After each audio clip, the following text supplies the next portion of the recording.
Senator Rand Paul getting a lot of attention for his performance last night, trying to set himself apart from the rest of the pack, in part as a strong fiscal conservative. Here he is taking on Marco Rubio over the issue of military spending. Watch this. But the family is the most important institution in Nevertheless, society. it's not and yes, very I do want to rebuild the American military. How's it conservative? I know that Rand is a committed isolationist. I'm not. I believe the world is a stronger and a better place when the United States is the strongest military power in the world. Marco, how is it conservative? How is it conservative to add $1 trillion expenditure for the federal government that you're not paying for? How is it conservative? How is it conservative to add $1 trillion in military expenditures? You cannot be a conservative if you're going to keep promoting new programs that you're not going to pay for. That was a big moment last night, joined now by Kentucky Senator Rand Paul. Senator, good morning. When you look back at that and you hear the whole thing back in your head, how did you feel about that exchange? You know, I think it's one of the most important exchanges we can have and discussions we can have. We just raised the debt ceiling because people like Marco on one side want more military spending, but people on the left, like Chuck Schumer, want more domestic welfare spending. And the liberals and the right wing get together, but they're raising the spending caps, and we're getting further and further mired in debt. And I don't think we are a stronger nation the farther we are in debt. In fact, Admiral Mullen said that the greatest threat to our national security is our debt, and I agree with him. You know, the comeback from Senator Rubio had to deal with the threats that we face from Putin, from ISIS, the creation of that China's building islands in the South Seas, and that we can't sort of just stand by and let that happen. Is he right? I agree completely. Yeah, I agree completely. But, you know, we spend more on the military than the next 10 countries combined. You add Russia and China together and 8 more countries, and then you add up to what we spend. So we do spend a considerable amount. I'm as much for defense as the next person. I'm for a strong national defense, but I'm not for bankrupting the country in the process. So it's a good debate to have. How much is a good thing and how much is too much?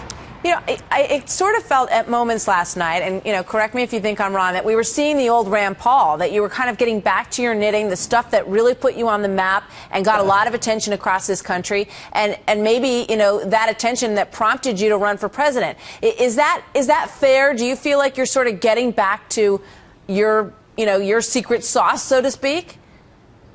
Yeah. You know what's funny about it is I feel like I've always been the same, but I got a moment to express myself. You know, I think the 90-second answers were helpful. Fox Business was very fair in the allotted time. What you saw was almost an equal amount of time for all 10 candidates, so each candidate has a moment to shine, and I think that does help quite a bit. So I think it's a format as much as anything, but I think my message kind of has been the same. It's funny how people say, oh, you've changed this or that.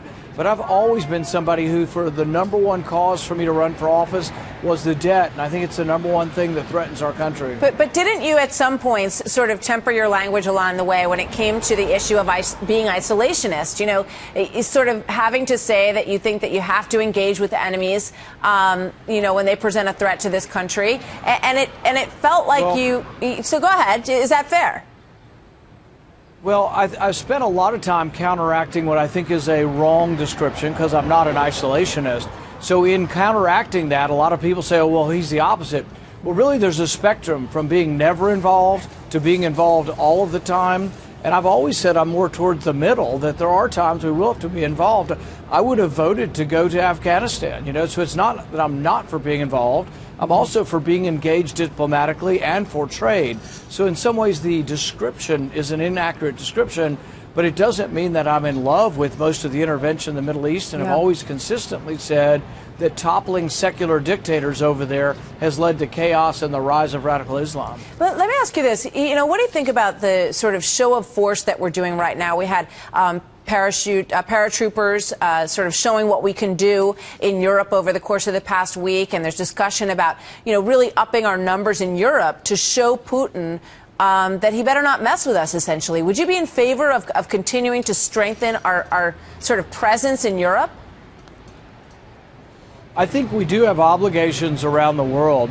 But I think that President Obama sending 50 people to war in Syria is the dumbest thing I've ever heard of.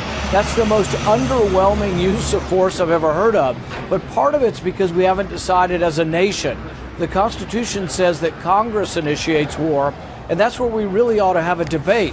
And we shouldn't let the president unilaterally take us to war. Yeah. But if we're going to war, you don't send 50 people into a war. That's absurd.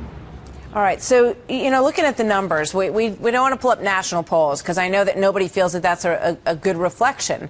And, people can differ on that. But you're 11th in Iowa right now, and you're 9th in New Hampshire. So if you had a good night last night, how do you translate that into moving up in some of these polls? I think the most important thing is to understand that the polls mean absolutely nothing. We had a poll in Kentucky a week before the governor's race, and they had the Republican down 5, and he won by 8. The polls are terrible. The polls aren't accurate at all. But even the polls that people are reporting, 75% of the people in the polls are undecided.